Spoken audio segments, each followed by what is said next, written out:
Assalamualaikum warahmatullahi wabarakatuh. Halo adik-adik semuanya, kembali lagi di channel Sartika. Pada kesempatan kali ini kita akan mencoba membahas bagaimana sih cara mendaftar ulang di jalur SPAN PTKIN menggunakan jalur KIPKA. Nah, namun sebelum lanjut, jangan lupa like, comment, dan subscribe dulu supaya tidak ketinggalan informasi selanjutnya. Dan jangan skip videonya agar tidak gagal paham. Oke, adik-adik dan teman-teman, langsung saja kita akan membahas tentang bagaimana cara mendaftar SPAN PTKIN melalui jalur KIP kuliah. Namun sebelumnya, bagi teman-teman yang belum menonton video part 1-nya tentang jalur pendaftaran reguler atau biasa atau KIP kuliah, teman-teman juga bisa menonton part 1-nya. Oke, langsung saja, itu tentang pendaftaran SPAN PTKIN melalui atau untuk usulan KIP kuliah. Yang pertama, persyaratannya itu scan kartu Indonesia Pintar atau KKS, kemudian KJP bagi yang ada di wilayah Jakarta. Nah, adik-adik harus men-scan salah satunya. Kalau tidak ada kartu Indonesia Pintar, bisa menggunakan kartu Keluarga Sejahtera ataupun KJP. Ini formatnya bersifat wajib, jadi ini juga menentukan bahwa lulus atau tidak lulusnya adik-adik dalam beasiswa KIPKA ini. Kemudian yang kedua yaitu adik-adik menggunakan pas foto latar biru dengan format JPG maksimal 1 MB supaya dalam penguploadan nanti tidak ada permasalahannya. Dan yang ketiga yaitu scan ijazah atau SKL. Nah, dari banyaknya pertanyaan ada yang bilang kalau SKL ataupun ijazahnya belum keluar. Namun adik-adik di sini bisa menggunakan surat aktif kuliah kelas 12 berhubungan karena sekarang itu belum ada tentang surat keterangan lulus. Jadi bisa menggunakan surat aktif kelas 12. Selanjutnya yaitu scan kartu keluarga asli. Adik-adik bisa menggunakan scan keluarga asli, jangan yang fotokopi. Dan kemudian yang kelima yaitu scan rekening listrik bulan terakhir. Rekening listrik ini nanti kita scan. Namun bagaimana dengan halnya bagi kita yang tidak mempunyai lampu sendiri, makanya kita bisa meminta surat keterangannya ke kantor wali negari ataupun pihak kepala desa supaya mengeluarkan tentang bahwa kita tidak mempunyai rekening listrik sendiri. Selanjutnya yaitu yang ketujuh yaitu scan pajak bumi dan bangunan.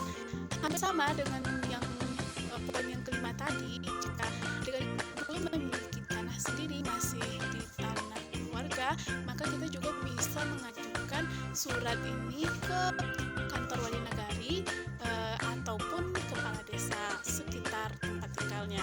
Selanjutnya yaitu adanya scan slip gaji orang tua. Kak, kalau orang tua kita petani, wirausaha, pedagang, dan lain sebagainya gimana? Nah, bagi orang tua kita petani dan lain sebagainya, kita bisa meminta juga surat penghasilan orang tua ke kantor wali negari atau kepala desa yang bersangkutan. Nah, bagi orang tua yang pegawai negeri, itu ada surat pernyataannya dari instansi yang bersangkutan. Kemudian selanjutnya yaitu scan yang ke-8 yaitu scan sertifikat, baik itu yang scan.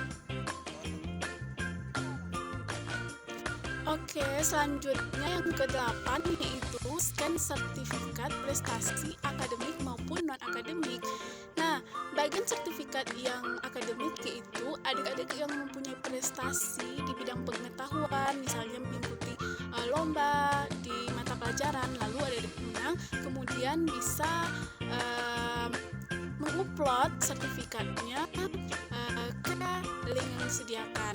Selanjutnya, bagi adik-adik yang berprestasi di non-akademik, misalnya mengikuti lomba yang berupa kegiatan ekstrakurikuler, kemudian mendapat juga sertifikat, boleh untuk diupload juga.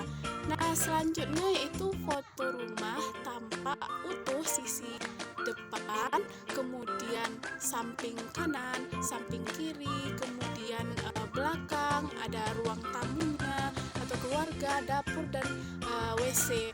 Jadi di sini untuk pengambilan fotonya adik-adik bisa memfoto rumah bagi yang utuh, dan intinya itu yang difoto itu adalah rumah kita sendiri, tidak rumah orang lain, karena nantinya data-data kita ini juga akan dilihat oleh pihak kampus, dan ketika kita memasukkan data-data yang palsu, maka bisa jadi kita gagal dalam mendapatkan beasiswa KIPK ini.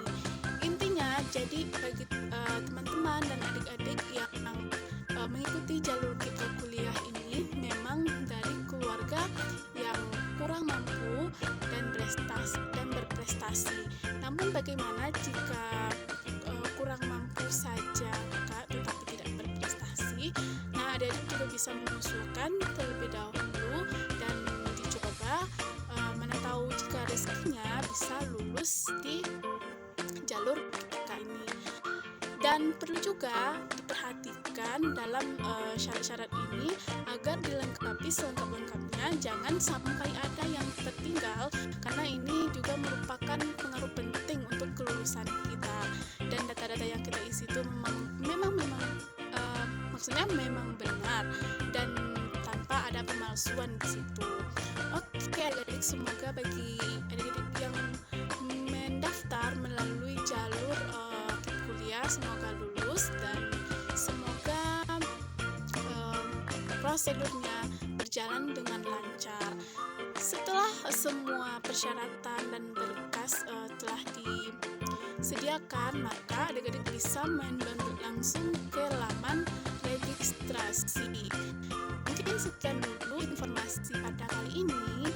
Mungkin akan ada video-video selanjutnya, dan sekali lagi jangan lupa like, comment, dan subscribe video ini supaya konten ini bisa bermanfaat bagi semua orang dan bisa untuk perkembangan ke depannya. Mohon maaf jika ada kesalahan, dan nantinya jika ada yang ingin bertanya silahkan di komen di kolom komentar. Sekian dulu. Selamat kepada adik-adik yang lulus SPAN-PTKIN dan yang akan mendaftar baik itu jalur biasa dan jalur KIPK. Semoga nanti berjalan dengan lancar. Sekian, terima kasih. Sesudah dengan wassalamualaikum warahmatullahi wabarakatuh.